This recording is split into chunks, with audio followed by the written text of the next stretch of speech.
नमस्कार, आपका स्वागत है हमारे YouTube चैनल शिक्षा सखा पर। आज मैं आपके लिए लेकर आई हूँ नैतिक शिक्षा आदर्श जीवन मूल्य प्रथमा कक्षा 6, 7 और 8 का अध्याय 8। अध्याय का नाम है नियम के अनुसार चलना सीखें। इस वीडियो में हम इस पाठ को पढ़ेंगे और इसके प्रश्न अभ्यास करेंगे। पिछली वीडियो में मैंने आपको पाठ 7 शिष्टाचार पाठ को पढ़ा और उसके प्रश्न अभ्यास करवाए थे। अगर आप मेरे चैनल पर नए हैं और अभी तक आपने मेरे चैनल को सब्सक्राइब नहीं किया है तो प्लीज़ सब्सक्राइब कर लें और बेल आइकन को ज़रूर दबाएं। मैंने अपने चैनल की प्लेलिस्ट में सब्जेक्ट वाइज लिस्ट डाली हुई है। आप जिस भी सब्जेक्ट के लेसन को देखना चाहते हैं मेरे चैनल की प्लेलिस्ट में जाकर उसे देख सकते हैं। तो चलिए अब हम पाठ को पढ़ते हैं। भगवद गीता एक ऐसी पवित्र और दिव्य पुस्तक है जिसमें समझाने और प्रेरणा लेने के लिए सब कुछ है।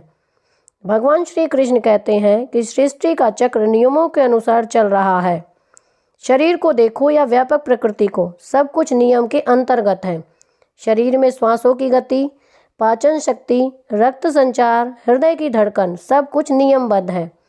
प्राकृतिक रूप में देवता अपना अपना काम कर रहे हैं, अपने लिए नहीं वरन यज्ञ रूप में अर्थात परहित के लिए, सबकी भलाई के लिए।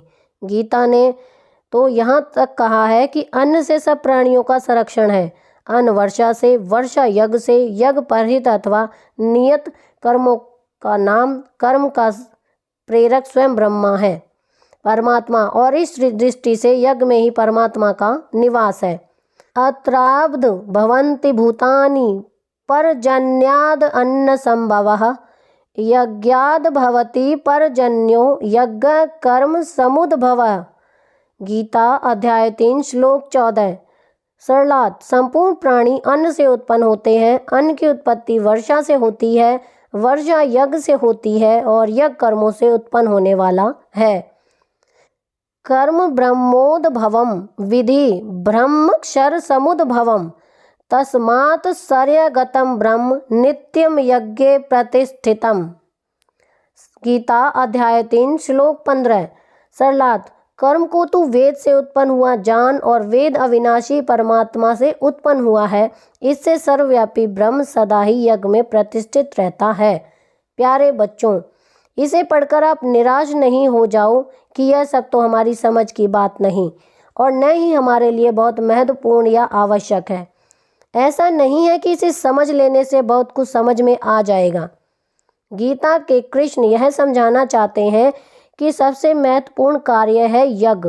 यज्ञ अर्थात परहित की भावना।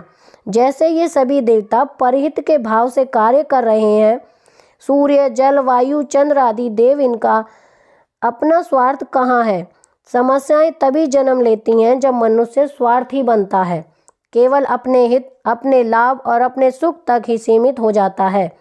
यह नहीं सोचता कि परमात्मा ने शरीर और प्रकृति की रचना ही यज्ञ भाव से की है।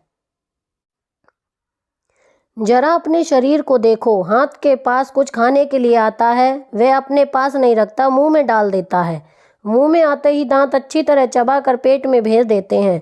पेट विश्लेषण करके कचरा बाहर निकाल देता है और उपयोगी तत्व का रक्त बनाकर फेफड़ों के पास भेज देता है। फेफड़े रक्त को शुद्ध करके हृदय धमनियों में भेज देते हैं और ऐसे ही शरीर के अंग अंग और रंग रंग को ऊर्जा प्राप्त होती है। देखो कितना रुचिवर्धक भाव है। इसी से सब कुछ अच्छे ढंग से चल पाता है। यदि हाथ, मुंह या कोई भी अंग स्वार्थी बन जाए तो व्यवस्था कैसे चलेगी? प्यारे बच्चों, यही तो गीता का यज्ञ है, यही वास्तविक सद्भावना है। इसी की आज बहुत बड़ी आवश्यकता है। आज मनुष्य स्वार्थी बन रहा है। प्रकृति के इस यज्ञमयी स्वरूप को न समझकर मनुष्य अपने स्वार्थों के लिए प्रकृति का दोहन कर रहा है। प्रकृति से छेड़छाड़, प्रकृति के स्वरूप को न समझकर केवल अपने सुखांशा स्वार्थ आज कितनी कठिनाइयां खड़ी कर रहा है। प्रकृति असंतुलित हो रही है, समस्याएं बढ़ती जा रही हैं, प्राकृतिक प्रकोप बहुत भयानक रूप लेते जा रहे हैं। परमात्मा के बनाए नियमों की जाने अनजाने खुली अवहेलना हो रही है। नियत किसी रूप में भी तोड़े जाएंगे तो परिणाम गलत ही होगा। श्री कृष्ण गीता में स्पष्ट कहते हैं, एवं प्रवर्तितम चक्रम नानुवर्तयति यह अघायुर इंद्रिया रामो मोघम पार्थ स जीविति। गीता अध्याय 3 श्लोक 16। हे प्रिय अर्जुन, जो मानव जीवन में इस प्रकार वेदों द्वारा स्थापित यज्ञ चक्र का पालन नहीं करता, वह निश्चय ही पाप में जीवन व्यतीत करता है। ऐसा व्यक्ति केवल इंद्रियों की तुष्टि के लिए व्यर्थ ही जीवित रहता है। इसका भावार्थ किसी भी रूप में लिया जा सकता है। स्वास्थ्य के नियमों का पालन करोगे, शरीर को आवश्यक नियम संयम में रखोगे तो ठीक, नहीं तो कठिनाइयों का दौर प्रारंभ। सड़क के बाईं ओर चलो, यह नियम है। यदि कोई कहे मैं तो नियमों की परवाह नहीं करता, जैसे मेरा मन में आएगा वही कर चलूँगा, वही करूँगा, तब आप समझ सकते हैं कि स्थिति दुर्घटना को स्वयं निमंत्रण है। केवल बहिर्मुखता, अपना अहम और इसी में जीना, इसका कहीं कोई महत्व या मूल्य नहीं है। जीवन को निरर्थक गंवाने की ही स्थिति है। कोई यह कहे कि मुझे नियमों की जानकारी ही नहीं थी, यह भी कोई बहाना नहीं है।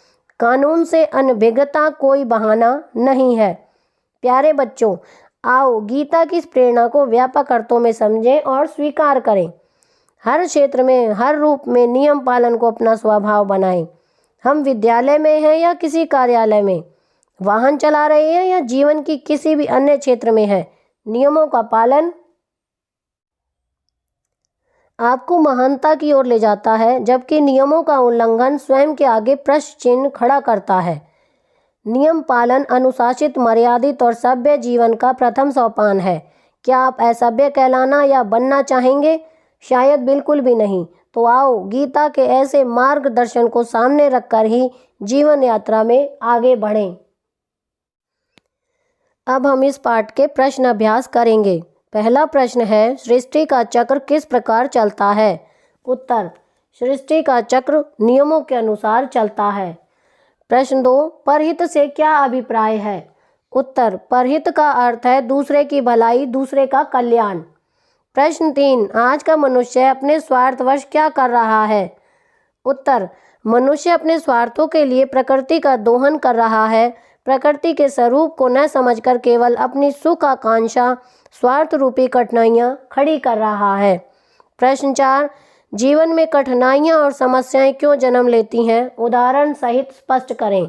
उत्तर, जब व्यक्ति के मन में अहंकार, अज्ञानता, बहिर्मुखता आदि भाव आ जाते हैं तो समस्याएं और कठिनाइयाँ जन्म लेती हैं। प्रश्न 5, आपके विचार से नियमों के अनुसार चलना क्यों आवश्यक है? उत्तर, नियमों के पालन करने से हम महानता की ओर जाते हैं। नियम पालन अनुशासित, मर्यादित और सभ्य जीवन का प्रथम सोपान है। तो यहाँ पर हमारा पाठ 8 का अभ्यास का कार्य पूरा हो गया है। अगली वीडियो में मैं आपको पाठ 9 लक्ष्य के प्रति भाव और समर्पण पाठ को पढ़ेंगे और इसके प्रश्न अभ्यास करवाऊंगी। आपको मेरी ये वीडियो कैसी लगी मुझे कमेंट करके ज़रूर बताएं। प्लीज़ मेरे चैनल को लाइक करें, शेयर करें और सब्सक्राइब करना ना भूलें। Thank you.